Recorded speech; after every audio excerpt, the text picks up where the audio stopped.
Assalamualaikum warahmatullahi wabarakatuh. Selamat datang di Apa Channel dan selamat menonton untuk kalian semua. The Point Man dirilis 1 Februari 2023. Film ini dibintangi oleh Hwang Jung-min sebagai Jae-ho dan juga Hyun Bin sebagai Dae-sik. Film ini disutradarai oleh Yin Soo-ri dan mendapat rating 6,0 di IMDb. Bagaimana alur cerita film ini? Mari kita langsung masuk aja ke cerita. Assalamualaikum. Assalamualaikum.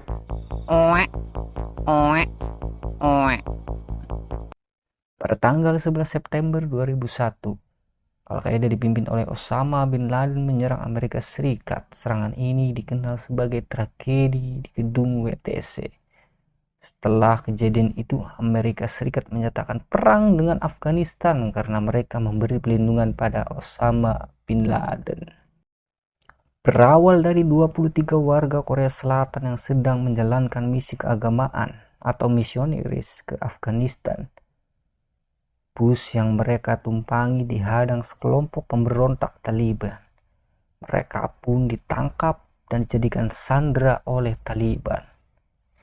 Tak lama Taliban merilis video untuk meminta agar seluruh pasukan Korea Selatan ditarik dari Afghanistan dan 23 teman mereka yang dipenjara di Kabul, ibu kota Afghanistan, untuk segera dibebaskan.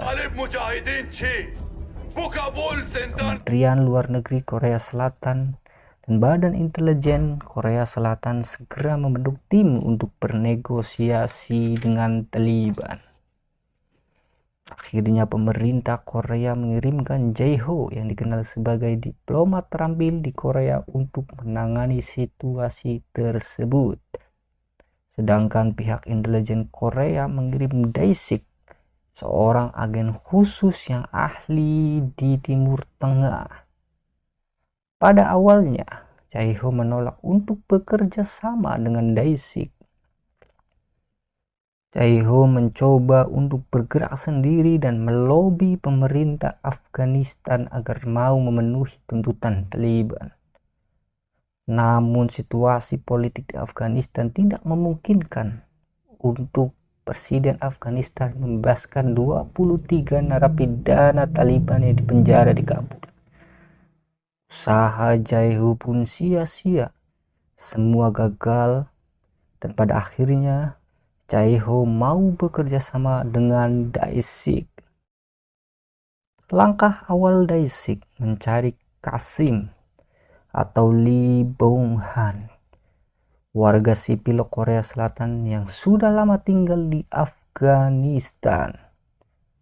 Dari informasi yang didapat Qasim bahwa ada satu suku yang paling dihormati di antara suku-suku yang lain di Afghanistan. Bahkan Taliban pun tunduk pada suku ini. Dengan gerak cepat ala CIA, Qasim dan Dae-sik langsung bergerak menemui suku Pashtun dan langsung menemui kepala suku Pashtun.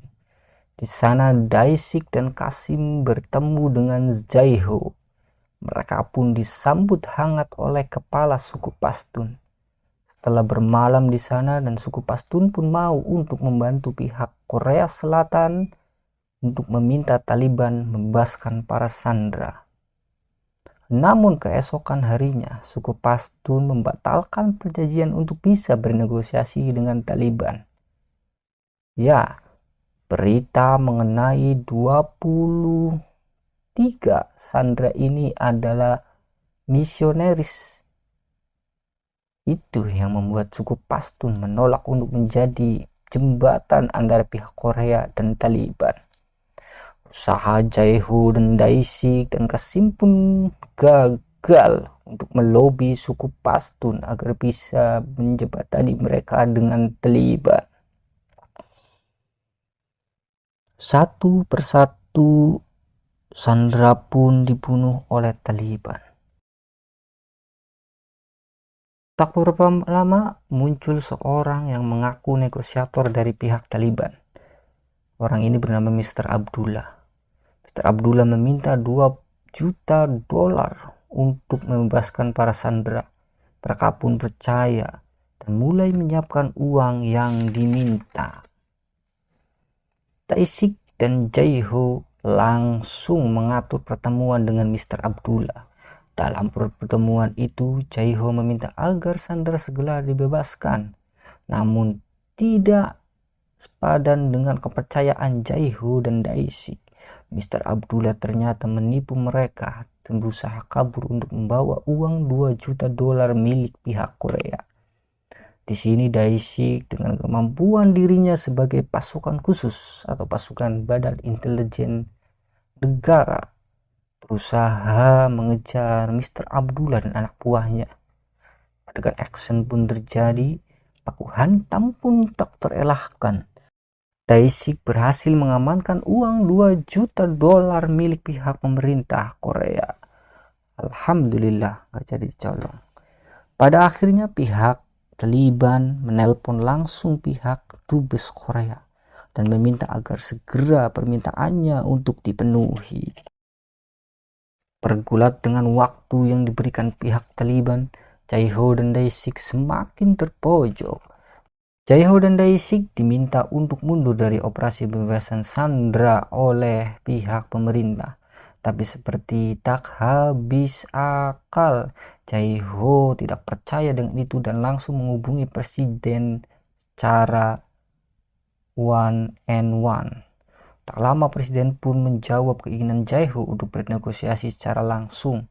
Namun pihak intelijen dan Kementerian Luar Negeri menolak itu karena dianggap melecehkan harkat dan martabat pemerintah Korea karena mau bernegosiasi dengan teroris. Namun Jae-ho mengingatkan mereka bahwa ini jalan satu-satunya dan jalan terakhir untuk bisa menyelamatkan para sandera. Pertemuan pun dilakukan antara pihak Korea dan Taliban. Pihak Taliban hanya ingin 2 orang yang ikut antara negosiator dan penerjemah. Dan pada akhirnya Jae-ho dan Qasim yang dipilih untuk bernegosiasi dan pihak Taliban secara langsung. Jae-ho dan Qasim dibawa dan dipertemukan langsung dengan salah satu komandan mereka untuk bernegosiasi di tempat persembunyian Taliban. Negosiasi pun berjalan sangat alot hingga pada akhirnya pihak Taliban menerima tawaran sang negosiator ulung Jae-ho untuk menerima 20 juta dolar sebagai ganti untuk para sandera. Dan Jae-ho pun menerima tawaran pihak Taliban agar semua pasukan Korea dan warga Korea diharap meninggalkan Afghanistan. Kali ini misi dianggap berhasil.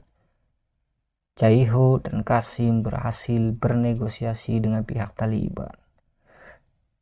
21 sandera Korea pun berhasil diselamatkan dan dipulangkan ke Korea untuk menjalani kehidupannya seperti semula. Sedangkan 2 sandera yang lain telah meninggal dunia dalam proses negosiasi. Jae-ho kembali ke Korea, sedangkan Tae-sik dan Qasim melanjutkan kehidupannya tetap di Afghanistan. Cerita pun selesai. Cukup dan menurut saya pendek. Endingnya tidak terlalu membagongkan sih. Tapi saya ucapkan terima kasih telah menonton channel ini. Semoga kita dapat bertemu lagi di film-film hits terpopuler Korea berikutnya. Wallahul muwaffiq ila aqwamit thoriq. Assalamualaikum warahmatullahi wabarakatuh. Assalamualaikum. Assalamualaikum. Oe, oe, oe.